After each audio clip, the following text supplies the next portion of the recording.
Hello everyone, welcome back to my channel. So friends, जैसे कि आप जानते हैं हम करे थे MGPE 13 यानी कि सिविल सोसाइटी का सब्जेक्ट। और मैं आपको एक चीज़ बता दूं, इस सब्जेक्ट में ना आपके काफ़ी सारे सब्जेक्ट्स भी क्लियर होंगे और नेट की प्रिपरेशन भी आपकी ज़रूर होगी।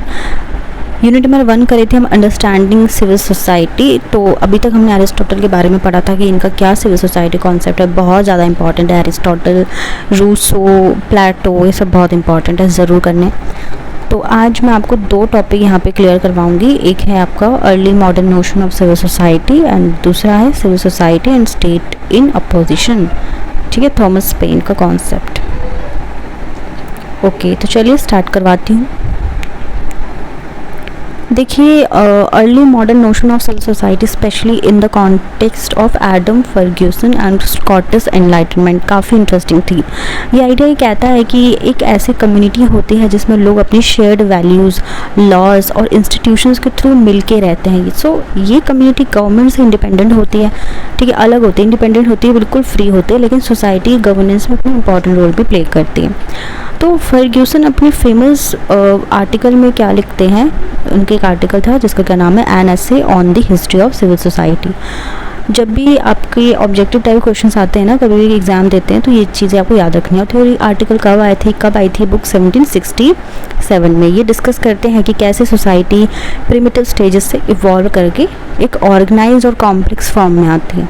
सो उनके अकॉर्डिंग सिविल सोसाइटी वो स्टेज है जहाँ लोग चाहे अपने पर्सनल इंटरेस्ट के लिए काम करते हो, लेकिन एक दूसरे के साथ कॉर्पोरेट करते हैं, लेकिन और इंस्टीट्यूशन जैसे कि कॉमर्स, एजुकेशन और लीगल सिस्टम को बनाते हैं।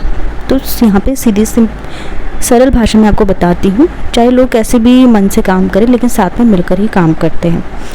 ठीक है, ये सिर्फ ज़िंदा रहने के लिए ही नहीं बल्कि सोसाइटी के प्रोग्रेस और मॉरल डेवलपमेंट के लिए ज़रूरी है।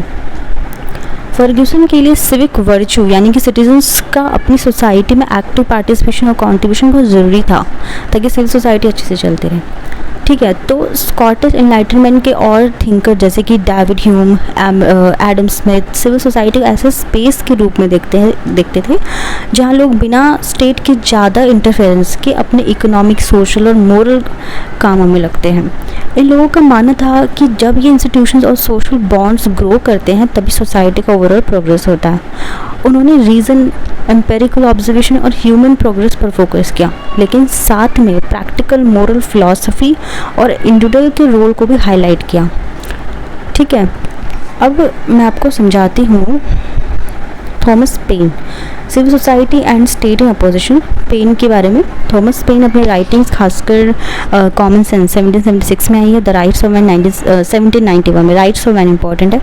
सिविल सोसाइटी और स्टेट को अक्सर एक दूसरे के अपोजिट के रूप में दिखाते हैं। सो उनका क्या कहना है यहाँ पर कि सिविल सोसाइटी एक नेचुरल और ऑर्गेनिक चीज़ है जो लोगों के कॉर्पोरेशन से बनती है, जबकि स्टेट एक ज़रूरी एविल है जो तब बनाया गया जब सोसाइटी में प्रॉब्लम्स आई। पेन के मुताबिक सिविल सोसाइटी वो जगह है जहाँ लोग अपनी मर्ज़ी से मिल के काम करते हैं, आपस में मदद करते हैं और अपनी नीड्स को पूरा करते हैं। ये एक तरह से नेचुरली ग्रो होती है बिना किसी मजबूरी या फोर्स के। लोग अपने सेल्फ इंटरेस्ट के बावजूद सोसाइटी को बेटर बनाने के लिए कंट्रीब्यूट करते हैं। लेकिन स्टेट का कॉन्सेप्ट पेन के लिए कुछ और था। उनके हिसाब से स्टेट का काम सिर्फ सोसाइटी के कॉन्फ्लिक्ट को सॉल्व करना और लोगों को डिसिप्लिन में रखना है, लेकिन स्टेट एक नेसेसरी एविल भी है क्योंकि लोगों को एक ऑर्गेनाइज सिस्टम चाहिए ताकि उनके बेसिक राइट्स प्रोटेक्ट हो सके।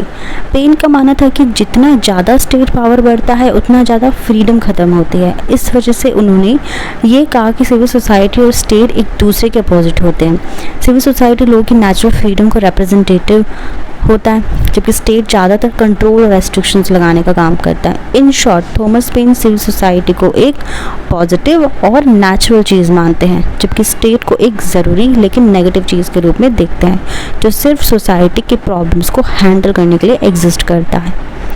राइट, बहुत ही ईजी है, सिंपल है और इन पर ज़्यादातर शॉर्ट नोट ही आते हैं, लॉन्ग में तो नहीं आते, तो छोटे छोटे पॉइंट्स में आप इन्हें लिख सकते हैं। Okay, so that's it. Next video में मैं कोशिश करूँगी कि ये यूनिट हम अच्छे से कर लें, इसे कंप्लीट कर लें क्योंकि ये इम्पॉर्टेंट है। ठीक है, ये आपके 2-3 सब्जेक्ट्स को ज़रूर कवर करेगा।